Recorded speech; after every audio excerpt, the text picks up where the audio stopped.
দুইটা প্রশ্ন আসছে, দেখি আমি উত্তর দিতে পারি কিনা। আসসালামু আলাইকুম রহমতুল্লাহ। ওয়ালাইকুম আসসালাম রহমতুল্লাহ। আশা করি আল্লাহর বিশেষ রহমতে আপনি ভালো আছেন।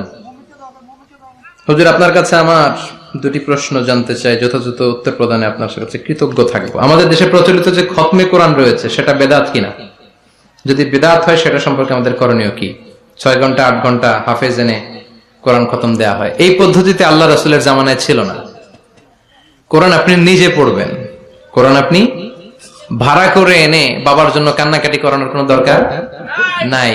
আপনি নিজে সূরাতুল ফাতিহা, সূরাতুল ইখলাস পড়ে আব্বার জন্য দোয়া করলে আপনার আব্বার কবরটারে জান্নাত বানায় দিবে কে? ওমি আপনার বাবার জন্য আপনি যত কাঁদবেন আমার কি তত কান্না আসবে?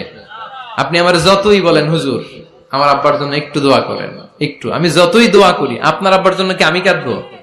কথা বলেন, আমার আব্বার জন্য আমার কান্না আসবে, ঠিক কিনা? এজন্য সূরাতুল ফাতিহা পড়ে দোয়া করবেন, সূরাতুল ফাতিহা পড়ে আব্বার জন্য দোয়া করবেন।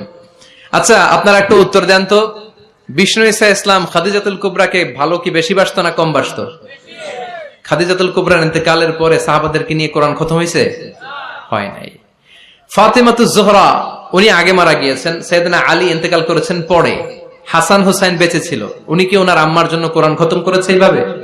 না। প্রচলিত এই পদ্ধতিতে কোরআন খতম করা এটা সুন্নাহ নয়। সুন্নাহ হচ্ছে আব্বার কবরের সামনে দাঁড়িয়ে কবর জিয়ারত করবেন, ঘরে বসে আব্বার জন্য কাঁদবেন, রব্বির হামহুমা কামা রাব্বায়ানি সাগীরা বললে আল্লাহর আরশে যেইভাবে পৌঁছবে, আমরা দোয়া করলে ওইভাবে পৌঁছবে না। ছেলের দোয়াটা বাবা মার জন্য বেশি কবুল। আল্লাহ বুঝার তৌফিক দান করুন। যে ব্যক্তি সুদ ঘুষ খায়, মানুষের হক প্রকাশ্যে হারাম ব্যবসা করে, প্রিয় নবীর আদর্শ ব্যতীত অন্য আদর্শ না, প্রিয় নবীর আদর্শ ব্যতীত অন্য আদর্শ নিয়ে আল্লাহর সামনে দাঁড়ালে ওই আদর্শ আল্লাহর দরবারে কবুল হবে না। বিশ্বনবী যে পন্থায় আমাদেরকে শিখিয়েছে ওই পন্থায় ছোট্ট কাজ করলেও এটাকে উহুদ পাহাড়ের সমান বড় করে দিবে কে? আর মন গড়া পন্থায় যদি আপনি করেন, ওইটা মিজানের পাল্লায় উঠালে কোনো ধরনের ওজন হবে। আল্লাহ আমাদের সবাইকে কথাগুলো বুঝার ও আমল করার তৌফিক দান করুন। আরো জোরে পড়ে আমিন।